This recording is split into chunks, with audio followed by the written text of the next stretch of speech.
اسلام تو کہتا ہے کہ غیر مسلموں کی دو صفتیں قرآن پاک نے بیان کی ہیں۔ ایک تو وہ پہلے لا ینہاکم اللہ والی ہے جو ہے پڑھی ہے کہ وہ جو آپ کے ساتھ رہ رہے ہیں، آپ کو تنگ نہیں کر رہے، آپ کو ملک سے نکال نہیں رہے، آپ کو یعنی آپ کے ساتھ جنگ نہیں کر رہے، ان کے ساتھ انصاف کرو، ان کے ساتھ اچھا برتاؤ کرو۔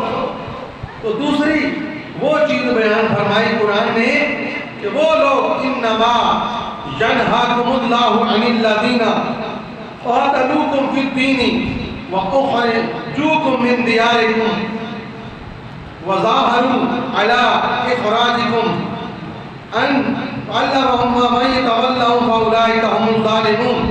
اللہ تمہیں صرف ان لوگوں سے روکتا ہے جنہوں نے تم سے دین کے معاملے میں جنگ کی، نہیں گھروں سے نکالا یا مدد دی تمہارے نکالنے میں کہ انہوں نے تم دوست بناؤ، جو انہیں دوست بنائے وہی اپنے آپ پر ظلم توڑنے والا ہے۔ یعنی انہاں نال دوستی ساڈی نہیں ہو سکتی جڑے ایک ملک دے وچ رہندے ہاں ساڈے نال جنگ کرن یا سن ملک وچوں نکالنا چاہن یا کوئی اور ساڈے دشمن دا ساتھ دین، ایسے لوگاں نال امن دی کوئی گنجائش نہیں ہے۔ یہ بارے قرآن نے فرمایا کہ انہاں نال جنگ کرو، انہاں نال جنگ کرو، میدان جنگ دے اندر اترو، جہاد کرو، حتیٰ کہ جہاد کردیاں تسی شہید ہو جاؤ۔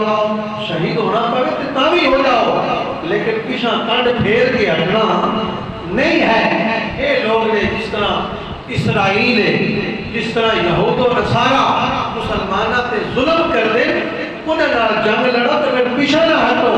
لیکن وہ لوگ جڑے یہودی عیسائی دعادا یعنی ایسا وقت آ جاتا ہے کہ تسی مطلب جنگ کوئی دوسرا ملک کرنے لگتا ہے، کوئی عیسائی دوڑے نال ہوتے لڑنے واسطے دشمن نال، انہاں نال یہ برتاؤ، انہاں نال یہ معاملہ نہیں کرنا، ان کے ساتھ انصاف کرنا ہے۔ اور اللہ تعالیٰ انصاف کرنے والوں کو دوست رکھتا ہے۔ یہ